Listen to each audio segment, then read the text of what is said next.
Bonsoir, je m'appelle Denis Couveau, je suis ingénieur informaticien, 30 ans d'expérience en informatique industrielle.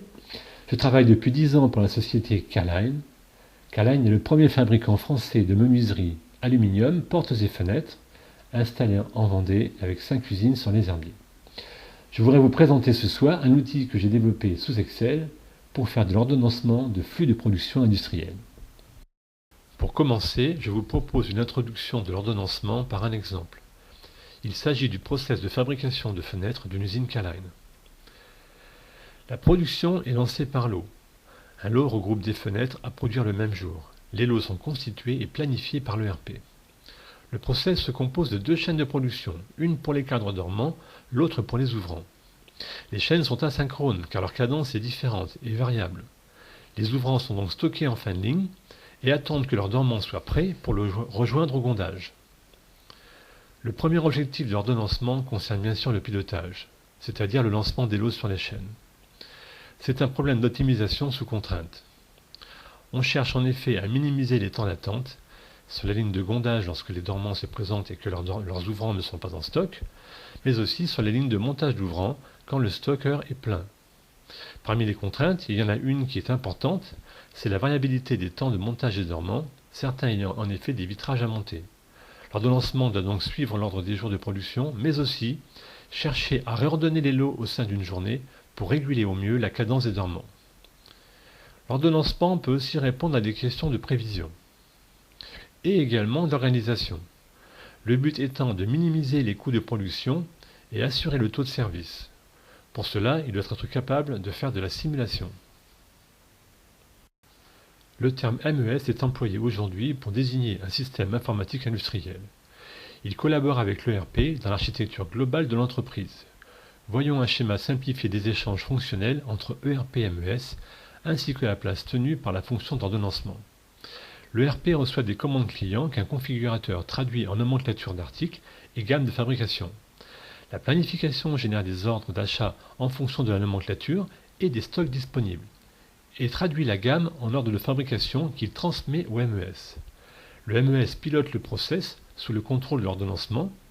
Le MES suit le process pour 1. Remonter à l'ERP les fins de fabrication et les mouvements de stock. 2. Alimenter l'ordonnancement pour faire du rajustement. Tout d'abord un constat. L'architecture des MES est avant tout un modèle. Dans la pratique, les logiciels dits MES ne font qu'un ordonnancement basique, une aide à la conduite qui autorise ou bloque le lancement d'opérations sous conditions. Il existe des logiciels dédiés d'ordonnancement, comme Hortems, mais ils sont complexes à intégrer à un MES. Alors pourquoi MyScheduler? MyScheduler fait de l'ordonnancement avancé. Il permet de faire du pilotage, de la prévision et de la simulation. C'est un outil simple à configurer. Il n'a besoin que de quelques paramètres à régler sur les postes et les stocks tampons de l'installation. Exemple, la durée de traversée, la cadence maxi, la capacité. Enfin, MyScheduler permet de régler les paramètres à partir des statistiques sur un historique de mesure. Je vais maintenant vous faire une démonstration de l'outil que j'ai configuré et interfacé au MES d'une des usines K-Line. Voilà, je viens de lancer MyScheduler. Je vais d'abord vous présenter les écrans de paramétrage, il y en a 2.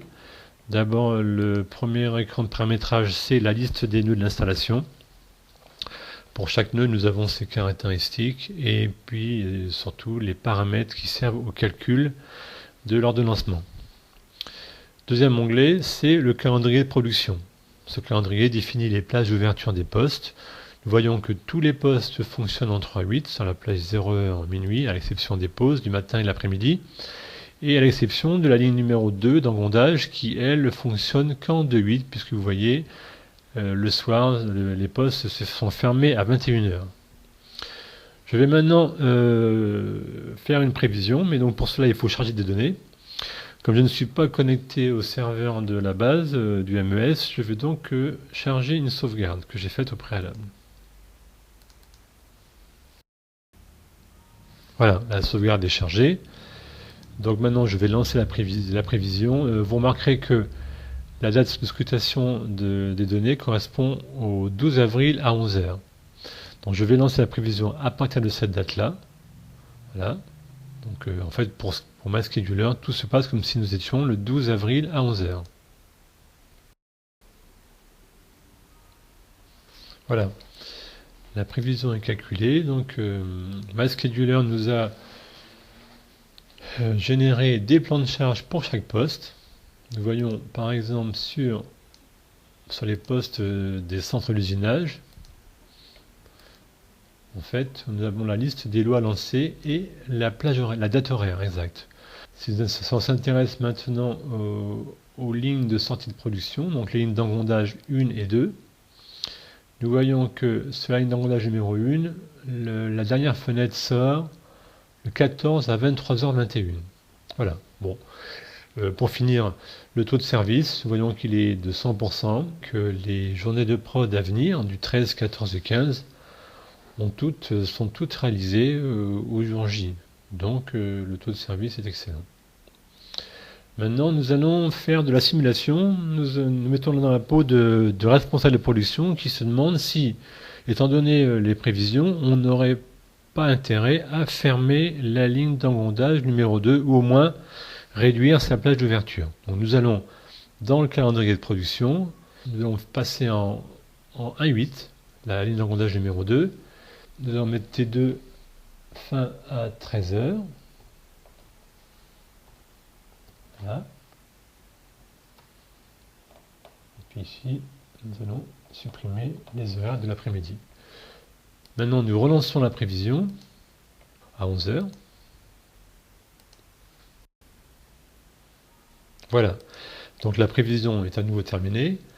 Si on regarde à présent le taux de service, qu'est-ce qu'on a? Eh bien, nous avons également encore des taux de 100% pour les journées du 13 au 15, donc c'est encore excellent. Alors bien sûr, si on regarde la charge de la ligne d'engondage numéro 1, effectivement, la dernière fenêtre ne sort plus le 14, mais le 15. Mais sinon, c'est intéressant. Alors maintenant, ce qu'on pourrait se poser comme question, c'est peut-être que le paramétrage est un peu trop optimiste et qu'en réalité, la production réelle ne sera pas dans les clous. Pour ça, nous avons une fonctionnalité intéressante dans MyScheduler, c'est ce que j'appelle la post-prévision. En fait, c'est la possibilité de faire de la prévision sur une production déjà réalisée, c'est-à-dire en rejouant l'historique des flux à partir d'une date. Il suffit de relancer la prévision en sélectionnant une date antérieure à la date courante, par exemple 6 heures.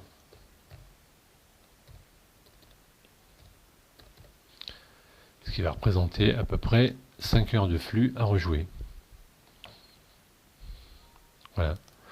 Nous voyons que pour les flux terminaux, c'est-à-dire pour les fenêtres sortant des lignes d'engondage 1 et 2, l'écart moyen entre la date prévue et la date réelle est quasiment nul. Et nous voyons aussi que la dernière fenêtre est passée à 11h06 et 50 secondes d'après la prévision, ce qui est en fait très proche de la réalité. Et pour finir, je voudrais vous parler d'un assistant intéressant dans MyScheduler qui permet facilement de régler des paramètres par analyse statistique des mesures collectées.